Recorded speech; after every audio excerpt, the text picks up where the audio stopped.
पैसा खुशी नहीं दे सकता। गलत पूछा गया है डेथ बेड पे आपको किस चीज का रिग्रेट है। Exactly. So they said that कि काश वो जो करना चाहते थे वो कर लेते। जब आप खाने की तरफ ध्यान नहीं होता और आपका स्क्रीन की तरफ ध्यान होता है तो जो उसके न्यूट्रिएंट्स हैं वो अपनी अफादियत खो देते हैं। अगर आप मेंटली अपने आप को लिमिट कर दें कि मैं ये काम नहीं कर सकता तो दुनिया का कोई भी इंसान कोई भी ताकत आपसे वो काम नहीं करवा सकती। मेडिटेशन आपने ब्रीदिंग की एक्सरसाइज करनी है, is it that? Breathing is a part of meditation, it is not meditation. अस्सलाम वालेकुम नौशीन, कैसी हैं आप? वालेकुम अस्सलाम, थैंक यू राबिया, बिल्कुल ठीक हूँ। Thank you for coming. और मुझे पता है कि आप बहुत से इंटरेस्टिंग टॉपिक्स पे काम कर रही हैं, वो टॉपिक्स जो आजकल की ज़िंदगी की ज़रूरत बन गई है। जितनी फास्ट लाइफ है उसके अंदर स्ट्रेस, फोकस, इन सब का हमें प्रॉब्लम रहता है। और उसके दरमियान एक हम सुनते रहते हैं मेडिटेट करें, समझ नहीं आती मेडिटेशन क्या है।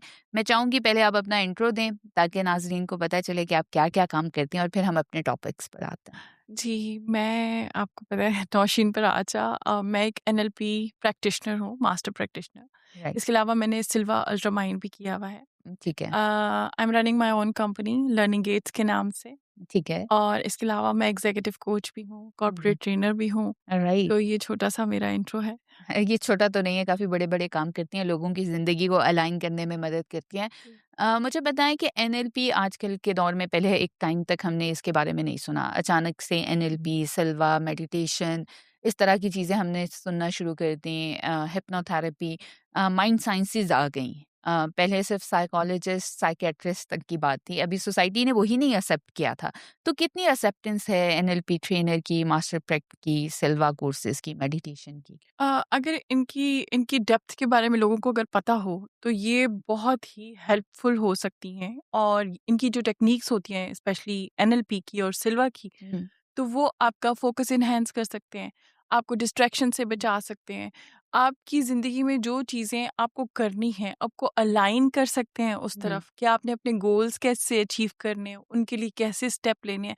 देखिए, जब आपके माइंड में गड़बड़ चल रही हो, हुँ, भाग दौड़ चल रही हो, हम इस वक्त बहुत फास्ट पेस पे होते हैं ना, हर काम हुँ, हमें जल्दी करना होता है, मल्टीटास्किंग करनी होती है, तो आप बहुत ज़्यादा बिखरे पड़े हैं।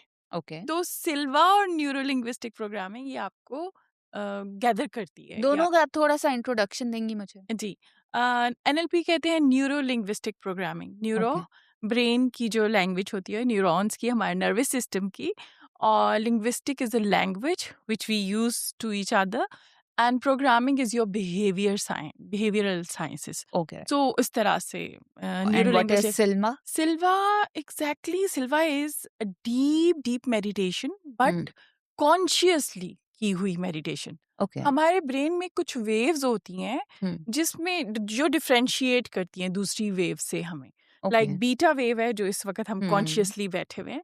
अल्फा वेव वो होती है जो काम स्टेट आ जाती है। तो आप इंटेंशनली कैसे अल्फा में जा सकते हैं ओके, और राइट। फिर वहां जाके अपने ब्रेन को किस तरह कमांड दे सकते हैं, रियली? किस तरह से आप अपने ब्रेन को अलाइन कर सकते हैं अपने किसी टास्क के साथ। So you can reprogram your brain, इन दोनों चीज़ों को मिला या है।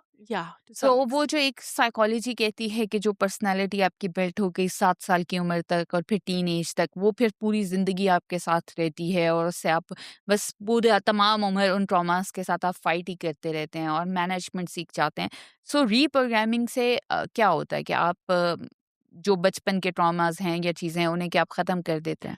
देखें, खत्म नहीं हो सकती कोई चीज, ओके, जाहिर है वो बचपन से है, ठीक है। लेकिन उसको जाके आप शिफ्ट कर सकते हैं। Okay, right. आप वहां जा पॉज़िटिव लर्निंग ले सकते यस, हैं। आप देखें, हम लोग उस ट्रॉमा को लेके हमेशा एक दुख बना लेते हैं, मेरे साथ फलां टाइम पे फलाने हुँ, ने ऐसे किया और बहुत मैं दुखी हूँ। सी, आप वहां जाके तस्वीर के दो रुख होते हैं ना। आप उस पोजीशन पे जाके, एनएलपी की एक टेक्निक है जिसमें आप उस पोजीशन पे दोबारा से जाके अपने पूरे सिनेरियो को अपने अकॉर्डिंगली चेंज कर लेते हैं। और जब आप वो चेंज कर लेते हैं तो आपकी वही मेमोरी पॉजिटिव बन जाती है। एंड सही। दिस इज कॉल्ड सब मॉडलिटीज। Right, right. अच्छा, आते हैं जो हमने जहाँ से बात शुरू की कि फ़ास्ट एंड फ्यूरियस लाइफ़ है, बहुत कुछ करना है। आपने खुद कहा कि दिमाग में बहुत सारी चीज़ें चल रही होती हैं, हम फ़ोकस नहीं कर पा रहे होते कि किस चीज़ के ऊपर हमने काम करना है। अ, आजकल के दौर में पैसा कमाना एक बहुत बड़ी एफ़र्ट बन गई है, क्योंकि ज़रूरियात ज़िंदगी बहुत ज़्यादा हैं, ठीक जी। है? हर बंदा चाहता है कि उसकी जो बाइंग पावर है वो किसी तरह बेहतर हो जाए। हुँ। अब आप किस तरह हेल्प आउट करती हैं प्रोफेशनली, या जो आपके पास बच्चे आते हैं कि वो बेहतरीन तरीका अपने लिए चूज़ कर सकें जो उनके करियर में उनको सपोर्ट करे? अ, किस तरह अपने ब्रेन को, वो जैसे एक आम जो बंदा हमें देख रहा है, वो किस तरह अपने घर में कुछ ऐसा कर सकता है कि जिससे उसको हेल्प आउट हो सके? About specifically you are asking about career? About career, और जो भी आपकी एक होता है ना कि अगेन एक आपको अपने लिए ही टाइम नहीं मिल रहा, आप भागे जा रहे हैं, भागे जा रहे हैं। अपने साथ बैठ के ये सॉर्ट आउट करना कि क्या मैंने करना है, क्या नहीं करना है, कहाँ ठीक रुकना है, क्योंकि समटाइम्स बस हम किए जा रहे होते हैं। क्योंकि हमें क्लैरिटी नहीं होती ना। हुँ, जब किसी चीज़ की क्लैरिटी नहीं है, आपने जाना हो लाहौर, चढ़ जाएँ आप बस पे कराची की तो कैसे आप लाहौर पहुँचेंगे? फिर तो राइट, लाइफ टाइम आप नहीं पहुँच सकते। यू शुड हैव क्लैरिटी अगर मैंने वहाँ जाना है तो मैंने वहीं की टिकट ली। राइट। राइट।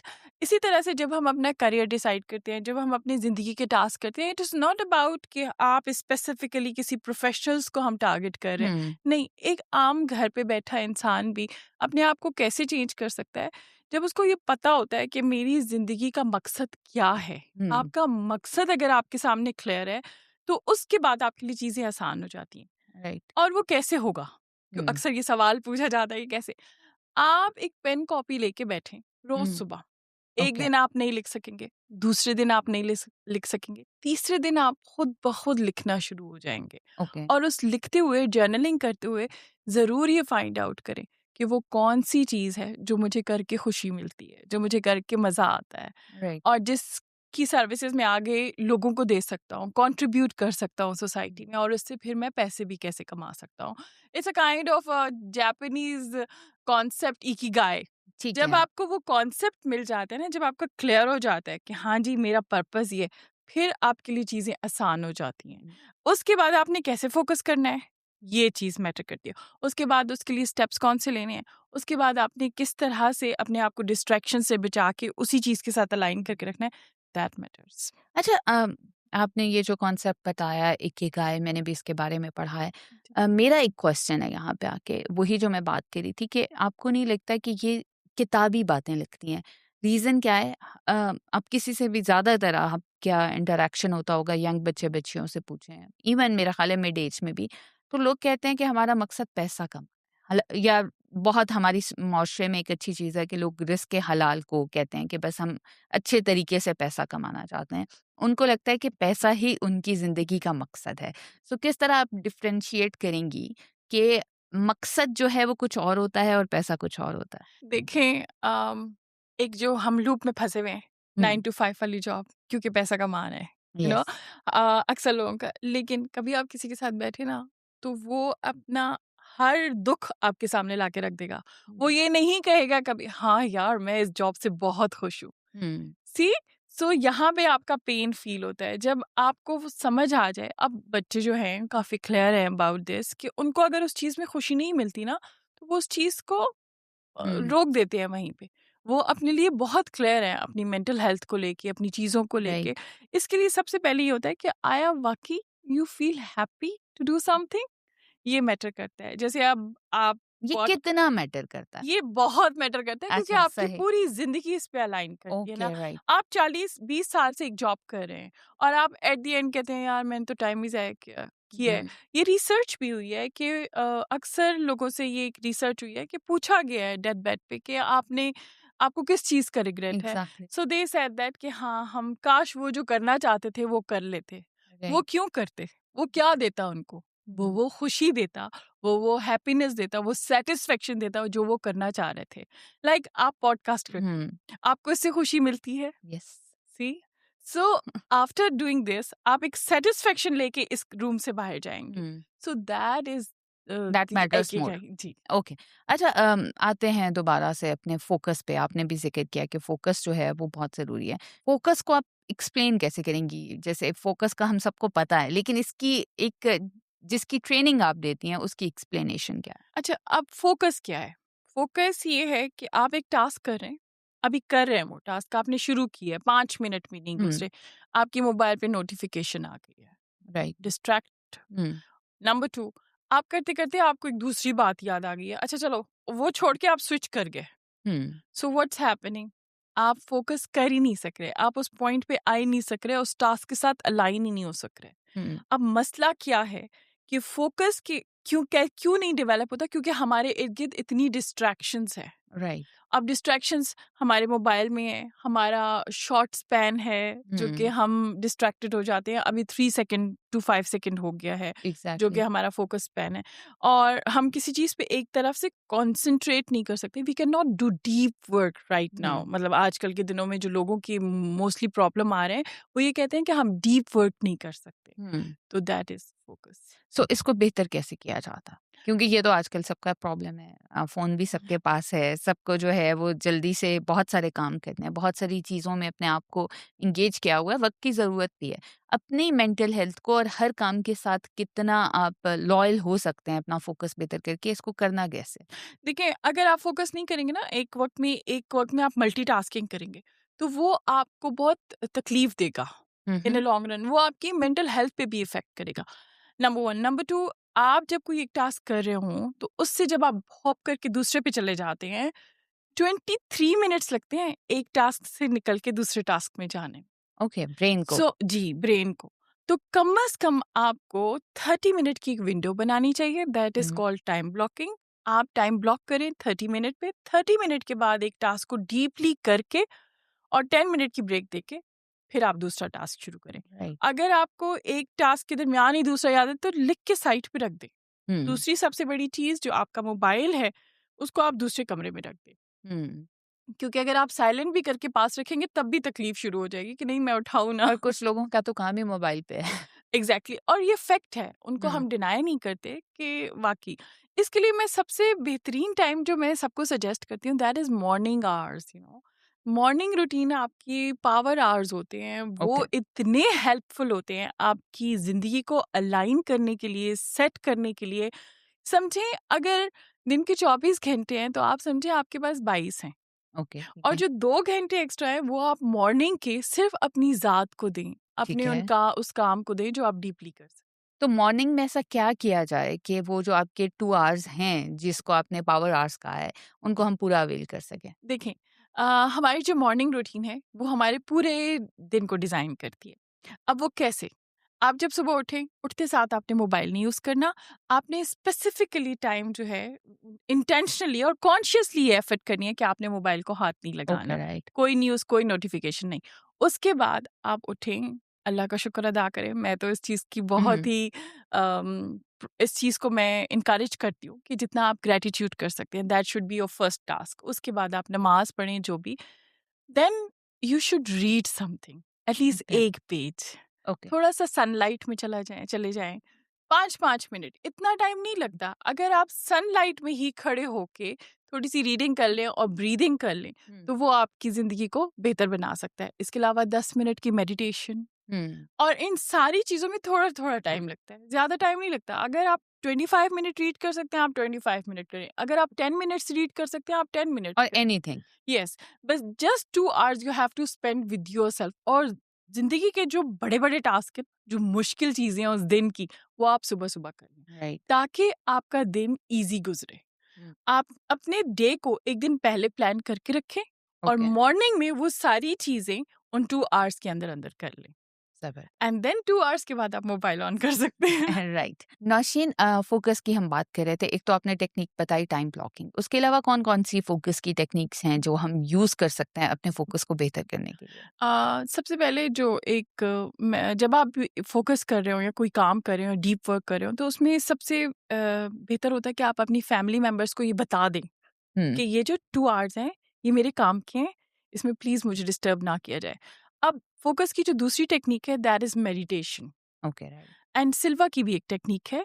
सिल्वा की भी मेडिटेशन ही है, लेकिन सिल्वा में ये कि आप कॉन्शियसली फ़ोकस स्टेट में चले जाते हैं। ओके, सो वो यूट्यूब पे मेरे अवेलेबल है, जो भी एक्सरसाइज़ है, हुँ, वो आप सेंटरिंग एक्सरसाइज़ है, वो आप जाके वहाँ से देख सकते हैं। जस्ट 10 मिनट्स के अंदर-अंदर आप उस स्टेट में जाके अपने आप को कमांड देते हैं, जो भी काम आपने करना है, तो आपके लिए वो टास्क आसान हो जाता है। ठीक है, तीसरी चीज़ है पोमोडोरो टेक्निक, ये भी जापानीज़ टेक्निक है, 25 मिनट का स्लॉट काम करने का, फिर 5 मिनट ब्रेक, कि हुँ, आपका रिदम बरकरार रहे और फिर उसके बाद आपका ब्रेन नेक्स्ट टास्क के लिए रेडी हो जाए, एंड देन ज़बरदस्त। 25 मिनट का करना है। तो ये 4 ब्लॉक्स बनते हैं, इससे कहते हैं पोमोडोरो टेक्निक। Okay, right. तो इससे आपकी फ़ोकस जो है वो हर काम में बेहतर हो जाएगा। जी, क्योंकि आप जब एक वक़्त में एक टास्क करेंगे, मल्टीटास्किंग आपने नहीं करनी, इट्स अ मिथ, ठीक है। राइट? अच्छा, एक चीज़ जो और बहुत लोग करते हैं वो ये कि लेट्स सपोज़ एक्सरसाइज़ करते हुए स्पेशली कोई ऐसा काम जिसमें बहुत ज़्यादा दिमाग यूज़ नहीं हो रहा लेकिन आपकी बॉडी यूज़ हो रही है। बहुत सारे लोगों का काम भी यही होता है, पैसा कमाने का तरीका भी ये होता है। क्या उसमें it's okay to listen songs और पॉडकास्ट या ड्राइविंग के दौरान जिस तरह लोग ड्यूरिंग सुन रहे हैं? एक्सरसाइज़ एंड वो या जी, बिल्कुल, इट्स ओके बिकॉज़ मैं बल्कि उस वक़्त नहीं कहूँगी, मैं ये समझती हूँ कि अगर आप ड्राइव कर रहे हैं, तब आप ड्राइव करें। अगर आप खाना खा रहे हैं, तब आप सिर्फ़ खाना खाएँ। हुँ, हुँ। अगर आप पॉडकास्ट सुन रहे हैं, तो सिर्फ़ आप पॉडकास्ट सुनें। लेकिन अक्सर लोग करते हैं to consume their time positively. तो मेरा ख़्याल है कि ये it's not a bad thing but yes, अगर आपका फ़ोकस पॉडकास्ट के किसी हुँ। टेक्नीक्स या ट्रिक्स या मेथोडोलॉजीज़ या सजेशंस पे होगा, तो आपका ज़हन ऑटोमैटिकली डाइवर्ट हो जाएगा ड्राइविंग से। So at a time one one thing to do. अच्छा, अभी आपने खाने की बात की, बहुत अच्छा पॉइंट आपने रेज़ किया।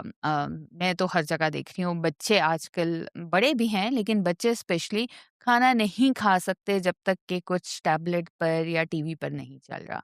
कितना क्या ये हेल्थ के लिए बुरा है? नहीं, बहुत बुरा है। ये सिर्फ़ बुरा नहीं है, ये रियली? बहुत बुरा है। हुँ, हुँ। एक्चुअली जब आप खाने की तरफ ध्यान नहीं होता और आपका स्क्रीन की तरफ ध्यान होता है, तो जो उसके न्यूट्रिएंट्स हैं, वो अपनी अफ़ादियत खो देते हैं। ये कैसे पॉसिबल है? ये पॉसिबल है, उसकी वजह ये है कि आप देखें, कोई भी चीज़ जब आप ध्यान से करेंगे, फ़ोकस करके करेंगे, ध्यान से अपना टाइम देंगे उस चीज़ को, तो उसका रिज़ल्ट क्या आएगा आपके पास? हुँ, अच्छा आएगा ना? सेम हमारा जो एक्चुअल चीज़ है वो सब हमारे ब्रेन में है, हमारे हुँ, माइंड में है। माइंड जब फ़ोकस ही नहीं कर रहा खाने पे, वो फ़ोकस कर रहा है उस वीडियो पे। तो बच्चा जो खा रहा है उसको तो ये पता ही नहीं कि मैं क्या टेस्ट कर रहा हूँ। वो इतना डीपली इन्वॉल्व है इन हुँ। वॉचिंग कि उसको ध्यान ही नहीं है कि मैं क्या खा रहा हूँ। तो उसकी न्यूट्रिएंट्स जो है, अगर आप इसको थोड़ा-सा इस तरह से समझें, एक न्यूट्रिशन की उससे समझें, हुँ। तो वो अपनी अफ़ादियत खो देता है बिकॉज़ यार उसको नौशीन, टेस्ट आपने नहीं मुझे आता। बहुत सेट कर दिया, क्योंकि मैंने तो अपने बच्चों को ना बचपन में जब खाना नहीं खिलाते थे ना, कुछ चला के बस इनके मुँह में निवाले डाले जाओ वाला काम किया हुआ है, और मेरा ख़्याल है लेकिन आप बहुत सारे मॉम्स कर। कॉन्शियसली करें। अब अगर करते हैं तो कॉन्शियसली आप एक रूल बना लें। मेरे घर में एक हुँ, रूल हुँ। है कि एक बास्केट पड़ी है, जब खाना खा रहे होंगे तो चारों मोबाइल उसमें होंगे, उसको हुँ, कोई नहीं यूज़ करेगा। तो वो दूसरे रूम में पड़ी होती है, वो सब अपने-अपने मोबाइल्स उसमें रखते हैं एंड देन डाइनिंग टे और please do not bring your food on a bed, क्योंकि उसकी वजह क्या होती है कि आपका फिर ध्यान और चीज़ों की तरफ होता है। बेड सोने के लिए है, खाना डाइनिंग के लिए है, तो सब डाइनिंग टेबल पे आके बैठेंगे, तो ऑटोमेटिकली कॉन्शियसली वो चीज़ आप हुँ। नहीं यूज़ करेंगे मोबाइल डाइनिंग टेबल पे। थोड़ा-सा राइट। रूल बना लें। अच्छा नौशीन, बहुत अच्छे पॉइंट्स आपने हमें फ़ोकस के बता दिए। अगेन बार-बार आप 2 चीज़ों का ज़िक्र कर रही हैं, और शुरू में भी हमने कहा था हम इसके ऊपर बात करेंगे, that is Silva and meditation. दोनों एक ही चीज़ हैं या दोनों कोई डिफरेंट टेक्निक्स हैं, क्या है? अ, टू सम एक्सटेंट एक जैसी भी हैं और कह भी सकते हैं कि थोड़ा-सा डिफरेंस है। अब डिफरेंस क्या है?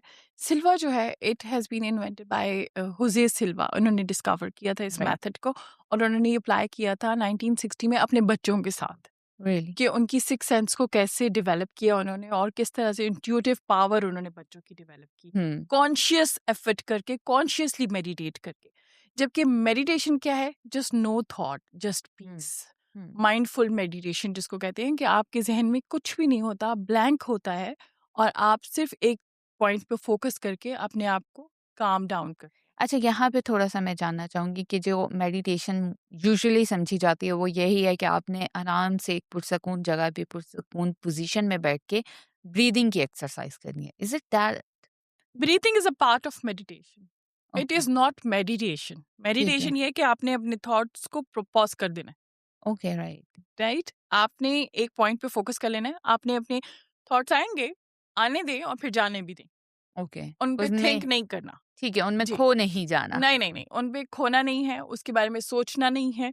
आपने थॉट आया, आपने उस थॉट को झटका, जैसे हमने मास में करते हैं, हमारे ख्यालात आ रहे होते हैं तो हम उनको झटकते हैं। सेम है, ख्याल आएंगे और फिर उनको जाने देना है। सो इस तरह से आपका फोकस एक ही पॉइंट पे होगा कि मैंने कुछ सोचना नहीं है। अपने आप को एम्प्टी करना। एम्प्टी कर देना है। तो वो साइलेंस जो है, वो मेडिटेशन जो है, वो आपको पीस की तरफ लेके जाती है। जबकि राइट। सिल्वा क्या है? सिल्वा, आप अल्फा स्टेट में कॉन्शियसली गए, 3 2 1 उनकी एक्सरसाइज होती है। Then you go to the deep down. वहाँ जाके आपने अपने आप को कुछ इंस्ट्रक्शंस दे दी हैं, जैसे every day and everywhere I am getting stronger and stronger, every day and everywhere I am getting better and better. सो इस तरह से आप अपने आप को, ये मैनिफेस्टेशन की कुछ टेक्निक्स में भी ये यूज होता है, जो कि ये आप अपने आप को कमांड्स देके then you come out of this.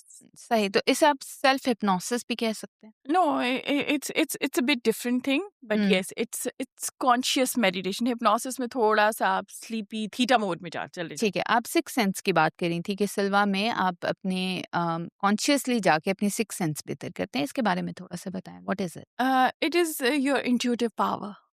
It right. is called psychometry. You can move virtually, like you are sitting here and virtually you can go anywhere.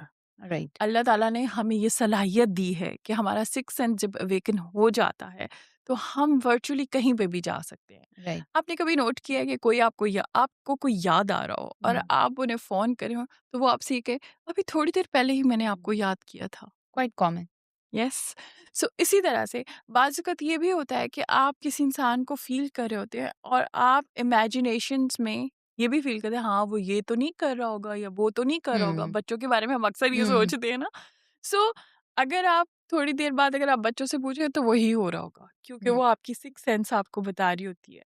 और किसी, खुदा ना ख़ास्ता, किसी हादसे से पहले कुछ लोगों को ज़्यादा जल्दी पता चल जाता है, किसी को नहीं। तो आपकी सिक्स सेंस पहले से मौजूद है, अल्लाह ताला ने आपको उसके साथ भेजा है, लेकिन वो दुनिया के रश में और कामों में आपने उस पर तवज्जो नहीं दी तो डस्ट पड़ गई है, तो सिल्वा जो है उस डस्ट को रिमूव कर देती है। जी, बिल्कुल।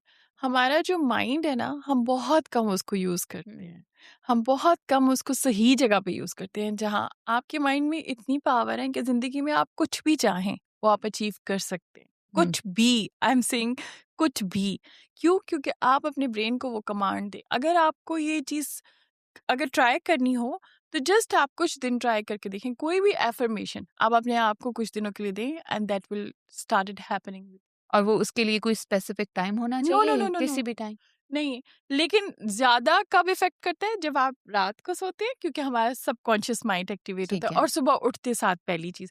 लेकिन अगर आप दिन में भी रिपीट करते रहते हैं, इट विल हेल्प यू। हाँ, कहीं न कहीं, कभी न कभी तो आपका ब्रेन जो है वो अल्फा स्टेट पे होगा, तो वो आपको हेल्प नंबर करेगा। 1 वो, दूसरी बात, जब हम रिपीट करते हैं अपने थॉट्स को, तो एक न्यूरल पाथवे बनाते हैं।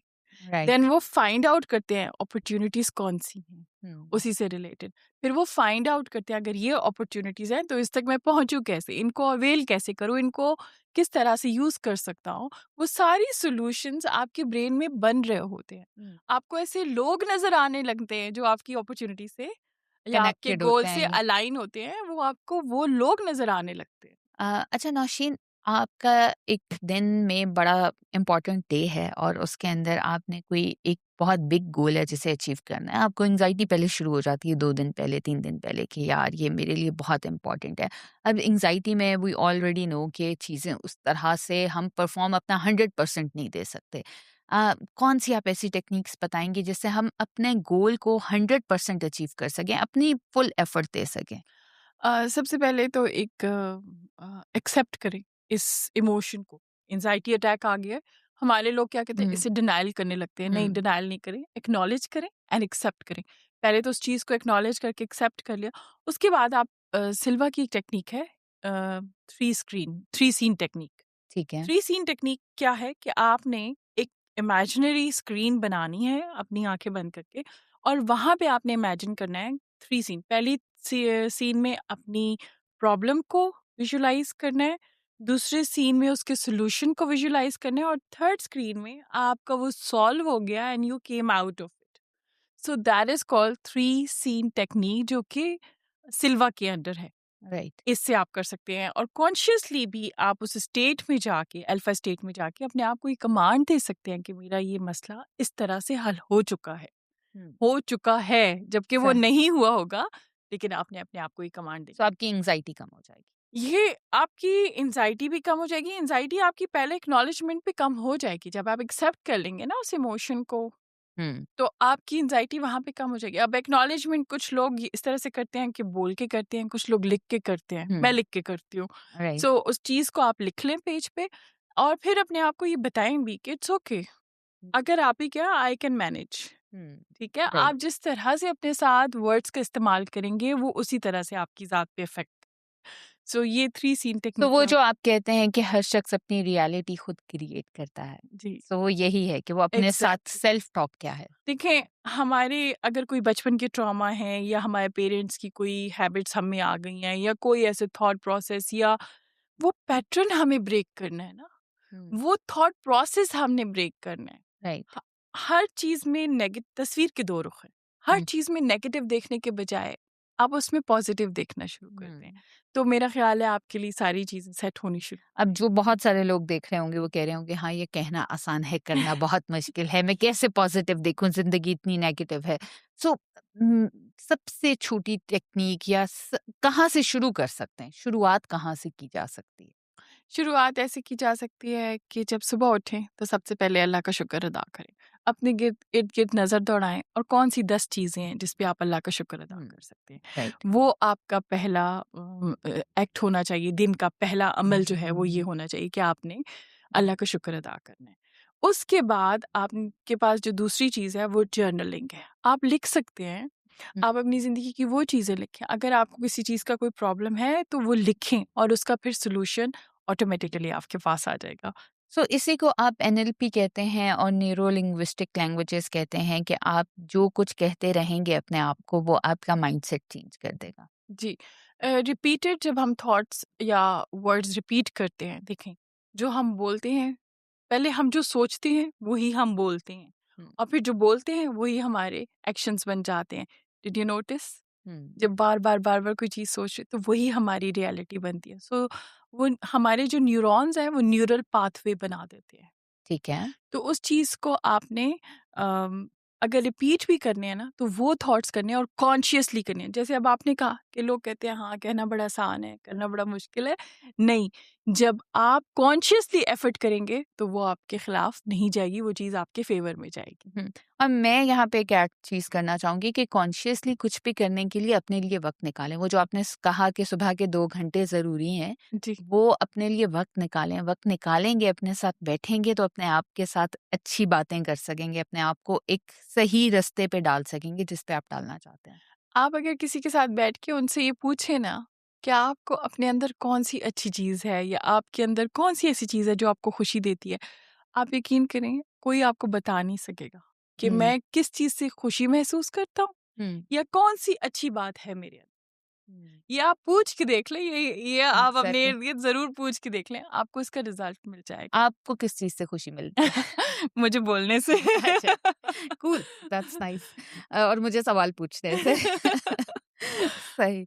नौशीन, ये जो बात आप कह रही थी कि बहुत सारे लोगों के साथ आप बैठेंगे और उन्हें पता ही नहीं होगा कि उन्हें क्या चीज़ खुशी देती है। मैंने एक और चीज़ बहुत नोटिस की है कि बहुत सारे लोग कहते हैं मैं तो ये कर ही नहीं सकता। मेरी तो बचपन से ये आदत है, या मेरे तो पेरेंट्स कहते थे तुम ऐसे हो, मुझे तो मेरे माँ-बाप ने सारी ज़िंदगी ये कहा है।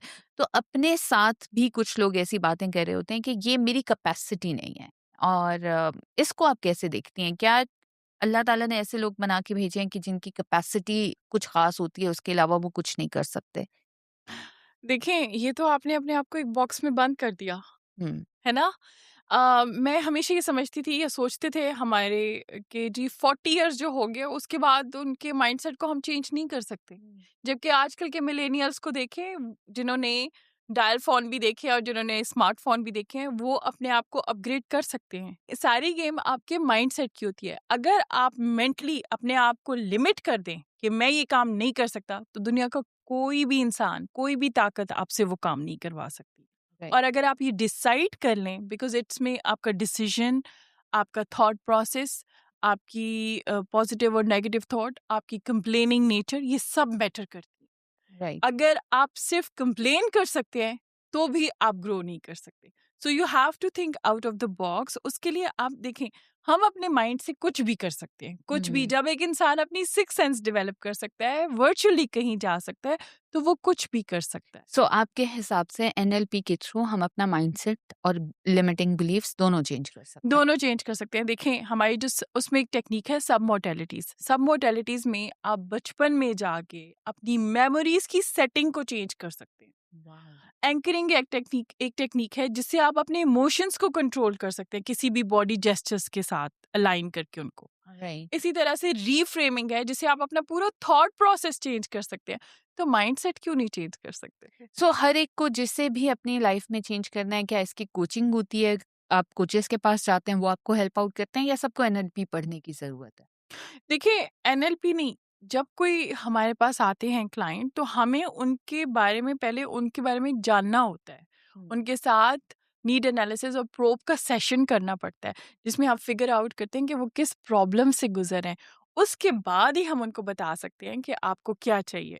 और देखें, एबीसी सिखाने के लिए भी हमें टीचर की ज़रूरत होती है। हुँ। फिर लाइफ के अपने आप को बेहतर ट्रांसफॉर्म करने करने के के लिए लिए, बेहतर करने के लिए, आप क्या आपको सोचती हैं? हुँ। ज़रूरत तो होती ही है। ज़रूरत होती है।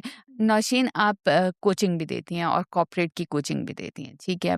सेमिनार्स वगैरह में भी जाती हैं, ट्रेनिंग्स भी देती हैं।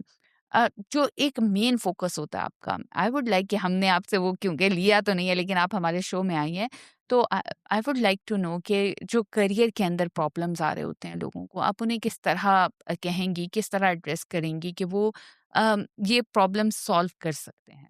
उनके प्रॉब्लम्स को सॉल्व करना है या आइडेंटिफाई करना है प्रॉब्लम? आइडेंटिफ़ाई कैसे करें और फिर कैसे सॉल्व करें? अच्छा, सबसे पहले मतलब आप खुद कैसे आइडेंटिफ़ाई करें और फिर उन्हें सॉल्व करें? बच्चे अक्सर हमारे पास आते हैं, जो कोचिंग के लिए मुझे अप्रोच करते हैं। वो यही सवाल करते हैं कि आप मुझे बताएँ, मुझे पता नहीं है कि मुझे करना क्या है।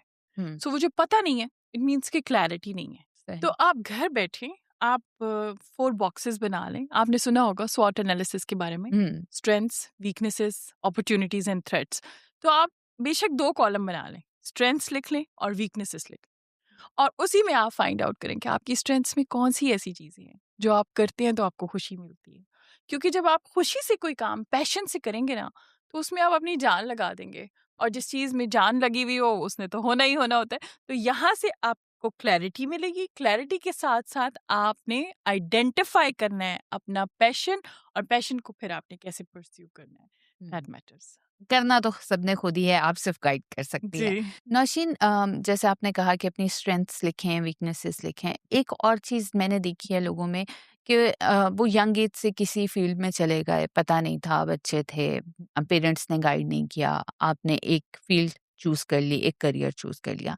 थोड़े अरसे बाद आपने देखा कि आप उसमें ड्रेन होने लगे और आपको कोई और चीज़ बहुत अट्रैक्ट करती है। आपने वो सीख भी ली, कहीं से पढ़ भी ली। अब एक बहुत बड़ी इसको एक बहुत बड़ा टैबू है कि आपने करियर नहीं चेंज करना। यानी इसका मतलब है कि आप चीज़ें स्विच करते हैं तो आप अपनी चीज़ों के साथ लॉयल नहीं हैं या कमिटमेंट लेवल आपका कम है।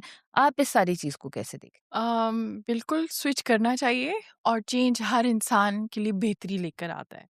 दूसरी बात ये बिल्कुल मिथ है। ये हमारे मुआशरे में भी है कि करियर स्विच नहीं करें। आप यकीन करें, अगर आप यूएस या वेस्टर्न हुँ। कल्चर को देखें, तो उन्होंने 50 इयर्स में अपने करियर्स को स्विच किया है, और वो अपने पैशन्स को परस्यू किया उन्होंने कि वो हुँ। क्या करना चाहते हैं।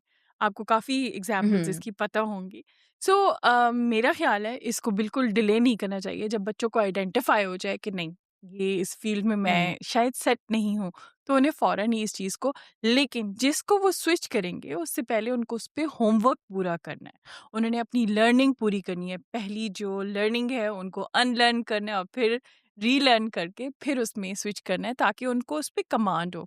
जब आपकी नॉलेज कंप्लीट होती है, जब आपको किसी चीज़ पे कमांड होती है, तो आपका कॉन्फिडेंस लेवल भी बढ़ जाता है। तब आप बड़े कॉन्फिडेंटली डिसीजन मेकिंग कर सकते हैं। सही।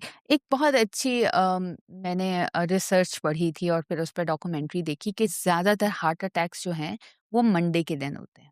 और उसकी वजह ये है कि लोगों को अपने काम से मोहब्बत नहीं होती, तो वो अर्ली मंडे मॉर्निंग में ज़्यादातर हार्ट अटैक्स होते हैं। This is a proven research कि लोगों को इतनी एंग्ज़ायटी होती है, इतनी स्ट्रेस होती है। स्ट्रेस मैनेजमेंट, इसको आप कोई जल्दी से कुछ टेक्निक्स बता दें कि अ, किस तरह स्ट्रेस को मैनेज किया जा सकता है, काम से रिलेटेड स्पेशली या एजुकेशन से रिलेटेड? सबसे पहले तो स्ट्रेस को देखें, कोई भी चीज़ है ना, उस 2 तरह से, या तो खुशी-खुशी कर लें या स्ट्रेस लेके कर लें। तो अगर आपने वो करना ही है तो accept that, hmm, take the responsibility कि ये मेरा ही काम है, आ गया है मेरे पे, मैंने करना है, so do not take stress. First thing, कहना फिर वही बात है कि लोगों को लगेगा हुँ, कि कहना आसान है। आप हर आधे घंटे के बाद या 10 मिनट के बाद 1 मिनट का पॉज़ ले लें। हुँ, वो आपके स्ट्रेस को काफ़ी हद तक काम कर देता है। आप 1 मिनट का पॉज़ लें, फिर 10 मिनट काम करें, फिर 1 मिनट का हुँ, पॉज़ लें, तो मेरा ख़्याल है उससे भी हो जाता है। तीसरी चीज़, जब आप मेडिटेट करने लगें, तब आप थोड़ी-सी ब्रीदिंग टेक्निक्स करें। ब्रीदिंग की बहुत सारी हुँ, इंडियन टेक्निक्स हैं जो कि अब सबके की नॉलेज में भी आ रही हैं। हुँ, तो वो एक तो बॉक्सिंग टेक्निक्स है, 4 सेकंड्स पे आपने इन करना है एंड देन 7 सेकंड पे आपने होल्ड करना है एंड देन 8 सेकंड पे आपने रिलीज़ करना है। एक तो वो है। इसके अलावा और भी काफ़ी टेक्निक्स हैं हुँ। जो कि आपके आप अ कौन-सी रिकमेंड करती हैं? मैं जी नॉस्ट्रल टेक्निक है एक, जिसको अनुलोम-विलोम कहते हैं। तो मैं सही। उसको, वो फ़ौरन ही आपके स्ट्रेस से आपको और निकाल उसमें देता है। आई थिंक एक को नोस्ट्रिल ब्लॉक को ब्लॉक ब्लॉक करके करके आपने ब्रीथ दूसरे से इन लेना करना है है। जी, और फिर उसको दूसरे से रिलीज़ करना है। Right. But it works like magic. आप मेरा ख़्याल है 5 टाइम्स भी नहीं करेंगे, आपको इसका रिज़ल्ट मिल जाएगा। और उसमें कितनी देर के लिए रोकना होता है? उसमें रोकना नहीं होता, जस्ट यू ब्रीथ इन। वो जब, क्योंकि वो काफ़ी डीपली अंदर लेके जाते हैं हुँ, आप, और फिर उसको दूसरे नॉस्ट्रिल से जब छोड़ते हैं तो इन एक्सहेल करते हैं, तो उसमें काफ़ी आपको कुछ टाइम के बाद ऐसा लगता है जैसे आपका स्ट्रेस रिलीज़ होना शुरू हो गया। Right, right. एंड पे मेरा ये लास्ट क्वेश्चन होगा आपसे। पैसा खुशी नहीं दे सकता, गलत। देता है? जी, नहीं देता। मुझे तो देता है। आपकी गाड़ी में पेट्रोल ना हो, आपके पास बड़ी गाड़ी ना हो, तो क्या आप खुश होंगी? हुँ। मैं तो नहीं होंगी भई। सो यहाँ पे ही यही मेरा क्वेश्चन था कि हम उस वक़्त से ना इस चीज़ को डिस्कस कर रहे हैं कि वो काम करें जो खुशी देता है, उस चीज़ को परस्यू करें जो खुशी देता है, मेडिटेट करें, सुकून में रहें। लेकिन बहुत दफ़ा अपॉर्च्युनिटीज़ में वो आपको अपॉर्च्युनिटीज़ जो आपको खुशी देती हैं, वो पैसा नहीं देती। जिसकी वजह से बहुत सारे हमारे बच्चों ने पास्ट में, अब तो शायद इतना नहीं रहा, परस्यू नहीं किए वो पैशन जो उन्हें पसंद थे। वो आर्टिस्ट बनना चाहते थे, सिंगर बनना चाहते थे। अब आके थोड़ी एक्सेप्टेंस आई है। आज के दौर में भी जो जिस तरह डॉक्टर या इंजीनियर को देखा जाता है, उस तरह एक आर्टिस्ट को नहीं देखा जाता है। एक गुलूकार की वो वैल्यू नहीं है जो एक डॉक्टर की है। मैं इसको चाहूँगी कि आप थोड़ा-सा इलैबोरेट करें, क्योंकि ये बहुत बड़ी वो एक जंग है हर इंसान के अंदर। कि अगर मैं पैसा देखता हूँ तो फिर मेरा पैशन जाता है, पैशन देखता हूँ तो पैसा जाता है। तो अगर आप पैसा देखें और पैसे के साथ-साथ साइड में अपना पैशन शुरू कर दें, तो क्या ख़्याल है आपका? ये चीज़ हो सकती है ना? क्योंकि पहले बचपन में, या जो हमारा थोड़ा-सा हुँ, पीछे चले जाएँ, 20 साल पीछे अगर चले जाएँ, उस वक़्त इमोशनल इंटेलिजेंस इतनी कॉमन नहीं थी। लोग इतने इमोशंस को वैल्यू नहीं करते थे। वैल्यू पेरेंट्स करते नहीं ही नहीं। करते थे। पेरेंट्स की बात है, पेरेंट्स नहीं करते थे, आपके इमोशंस की वैल्यू नहीं करते, आपकी चॉइसेस की। रोना बहुत बुरा समझा जाता जी, था। और सबसे बढ़कर आपने अगर कुछ चूज़ करना है, नहीं, नहीं, नहीं, ये चीज़ गलत है, यू आर रॉन्ग, बट वो ठीक थे। और लेकिन आजकल के जो जेन ज़ी और ऑनवर्ड जितने बच्चे आ रहे हैं, वो सब अपनी मेंटल हेल्थ पे, अपने पैशन पे, अपने शौक को वो पहले रखते हैं। और और पेरेंट्स भी, जो मिलेनियल्स पेरेंट्स हैं, तो वो हुँ, थोड़ा-सा फ्लेक्सिबल हैं, क्योंकि उन्होंने दोनों दौर देख लिए हैं और उन्होंने अपने आप को अपग्रेड भी किया है। सो अब वो उन इमोशंस की कदर भी करते हैं। हुँ, दूसरी बात ये कि जो सप्रेस वो हुए थे, वो अपने बच्चों को नहीं कर रहे हैं। तो मेरा ख़्याल है अब हमारे मुआशरे में ये चेंज आ गया है, नंबर 1। नंबर 2, अगर पैसा आपने कमाना है तो पैसे के साथ साइड पे आप अपने पैशन को परस्यू कर सकते हैं। हाँ, सही।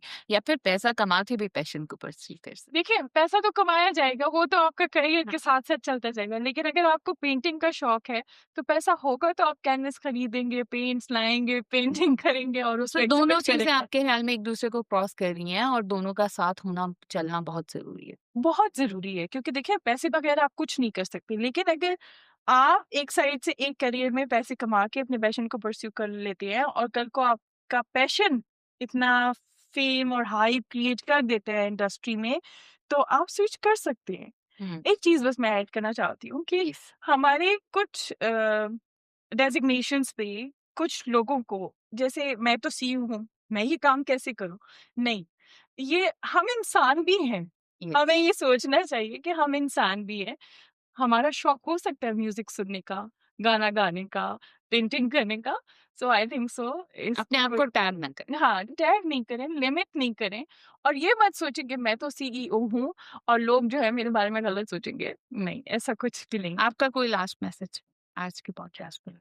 इतनी सारी बातें हो गई आज, लेकिन मैं फिर एक ही बात करूंगी कि थोड़ी देर के लिए 10 मिनट दिन के अपने आप को दें, जिसमें आप कुछ मत सोचें, और सिर्फ अपनी जात के साथ वो 10 मिनट, जिसको मी टाइम कहते हैं, वो ज़रूर करें, और स्पेशली ख़वातीन करें, क्योंकि अक्सर मैंने ये सुना है कि ख़वातीन अपने आप को टाइम नहीं देती, तो ये ज़रूर दें, और अपने इमोशंस को रेगुलेट करें, कि काम डाउन करके एक्नॉलेज करें, जो भी आ रहा है, गुस्सा आ रहा है, प्यार आ रहा है, जो भी आ रहा है, एक्सेप्ट करें, एक्नॉलेज करें, ताकि वो जब आप मेंटली और इमोशनली सही होंगे, तो आपकी फैमिलीज़ भी सही होंगी।